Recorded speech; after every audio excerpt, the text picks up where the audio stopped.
Salam alaikum, bonsoir à tous. Moi c'est Ilias et vous êtes sur la chaîne comorienne. Alors, l'opération a embauché a débuté à Mayotte, vous le savez déjà, mais on va revenir rapidement sur le bouillonnement qui est justement dans l'île, surtout médiatiquement, parce qu'on a vu, je ne vais pas perdre du temps, sur le plateau de Mayotte, la première, des commentaires, mon Dieu, comme pas possible. Alors, je vais vous laisser justement écouter la première intervention par rapport justement aux interventions de la police qui s'est boutée justement sur des cordons de jeunes qui ne voudraient pas se laisser faire parce que justement ce sont des jeunes qui sont nés à Mayotte, qui connaissent très bien l'île, qui savent comment s'y prendre aussi pour se défendre. Certes, ils disent que c'est des délinquants, certes, personne ne tolère cette situation, mais il y a une façon de faire. Je vous laisse écouter, après on revient après. Mais quand je vois ce qui se passe à Tsunzu, je reste un peu réticent.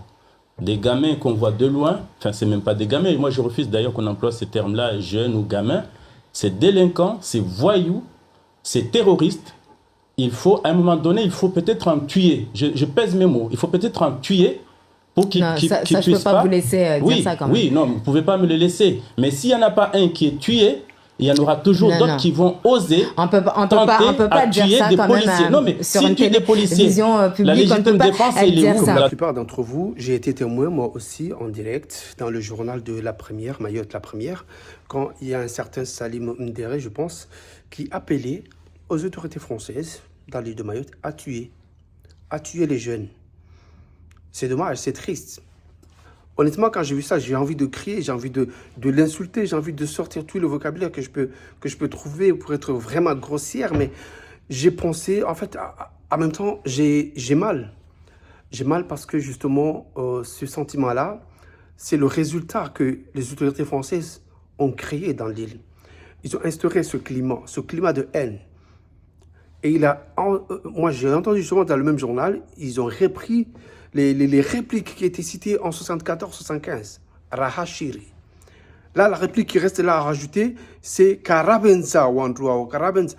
Ça, justement, ce sont les répliques qui étaient scandées par les anciens justement de l'île de Mayotte qui réclamaient justement la séparation des îles. Et aujourd'hui, presque 50 ans après, les enfants, des petits-enfants justement de cet archipel, au lieu de trouver un terrain justement de rapprochement, mais malheureusement, les autorités locales, surtout dans l'île de Mayotte, ils font tout le possible pour séparer le sang, alors que le sang reste le sang.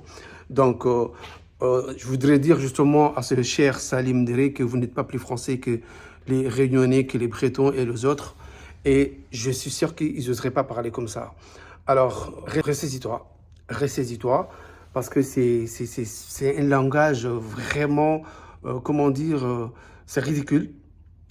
Franchement, je me retiens pour pas dire n'importe quoi, mais c'est ridicule, c'est absurde parce que pour moi, M. Salim Dere, ainsi que l'autre qui était sur le plateau, qui disait n'importe quoi, franchement, vous êtes tout aussi victime que ces jeunes enfants justement dont on parle.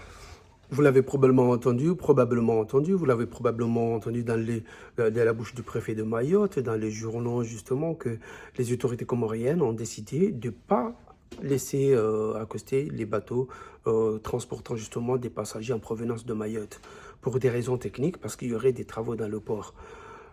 Mais écoutez, le préfet de Mayotte, son avis sur la question.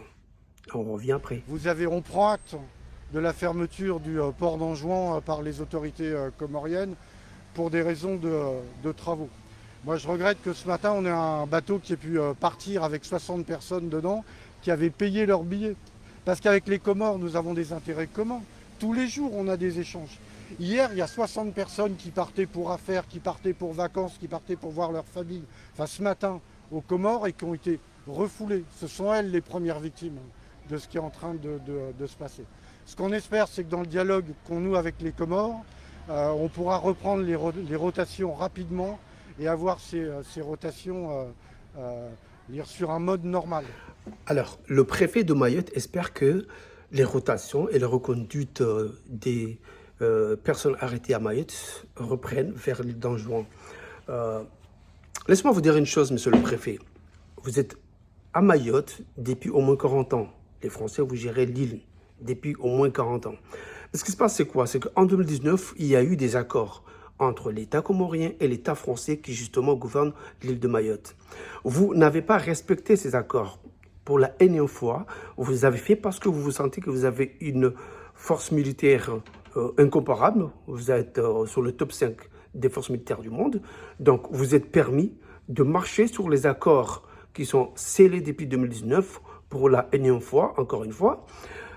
Et aujourd'hui, la seule chose que l'État comorien arrive à manifester en tant qu'État souverain, État souverain qui a justement des valeurs, et même si moi j'aurais aimé que le gouvernement il soit franc et dise directement le pourquoi du comment vous ne pouvez pas débarquer ces gens-là sur les ports, mais apparemment il y aurait des travaux dans le port. Donc moi je trouve désolant qu'aujourd'hui vous pensez justement à cette option diplomatique, alors qu'avant de prendre vos décisions, avant de prendre vos plans justement de reconduite et de tout ça, ce que vous voulez comme vocabulaire, il fallait d'abord consulter les concernés. Parce que justement, on est dans un État souverain. Malgré ce qu'on peut penser, malgré ce que les gens ils disent ici en France concernant nos dirigeants, ou ce que vous pensez de nos dirigeants, mais on est quand même un État souverain. Et dans cette histoire, c'est la France qui entre dans le droit international. Ça, ne sont pas prêtes à accueillir les expulsés de Mayotte, alors que la convention qui a été signée en juillet 2019 stipulait clairement et nettement qu'il fallait donc des concertations. Il y en a eu et il y en a en cours, mais jusqu'à présent, on ne s'est pas encore entendu. Donc, raison pour laquelle le président insistait sur la nécessité du dialogue, mais jusqu'à ce qu'une compréhension commune soit trouvée. Et il est bien évident que cette histoire d'expulser en juin n'est pas acceptable. Et comme l'a rappelé le ministre de l'Agriculture comorien, chargé, qui est porte-parole à la fois du gouvernement, il y a des accords, alors il faut les respecter. On est là pour donner de la sécurité aux Mahorais. On est là pour que les gens circulent librement. On est là pour que tous les jours, on puisse aller travailler normalement et qu'on reprenne une vie normale. Et donc on viendra aussi souvent que nécessaire, y compris dans ces quartiers où manifestement les délinquants n'ont pas envie qu'on vienne. Alors, le préfet de Mayotte explique que cette opération consiste justement à instaurer un climat de paix et de convivialité pour que les gens puissent vivre paisiblement dans l'île de Mayotte. C'est une bonne chose en soi. Et c'est ce que tout le monde souhaite dans son territoire. C'est ce que tout le monde souhaite dans son pays. Seulement, il faut le rappeler encore une fois aux autorités françaises, en particulier la préfecture de Mayotte, que ces enfants-là, imaginez des familles qui sont là depuis 20 ans. Vous vous en foutez complètement depuis 20 ans. Aujourd'hui, les gamins sont devenus des vieux, les adolescents sont devenus des adultes. Voilà. Et tout ça, ça a changé. Bien sûr que ça a un impact dans tout ça. Donc, il y a 20 ans, vous ne calculez pas cette situation, cette population-là.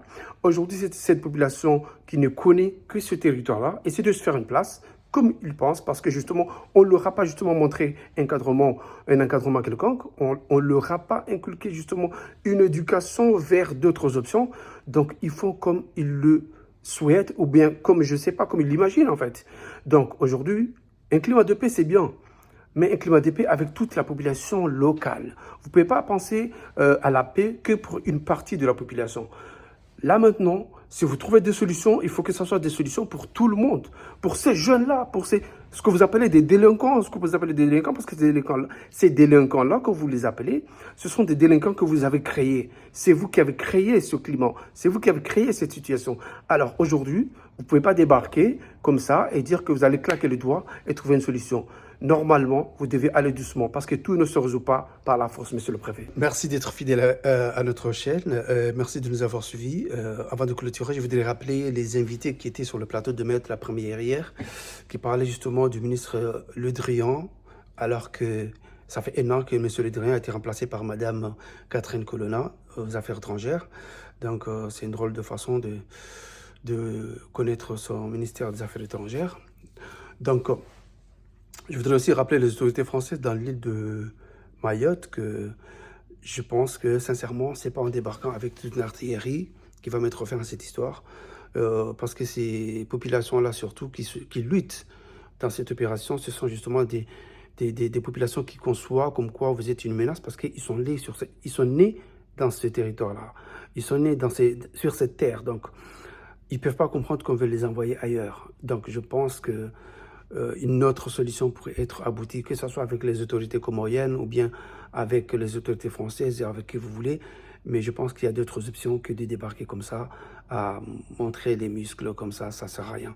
Merci de nous être fidèles. À bientôt. Au revoir.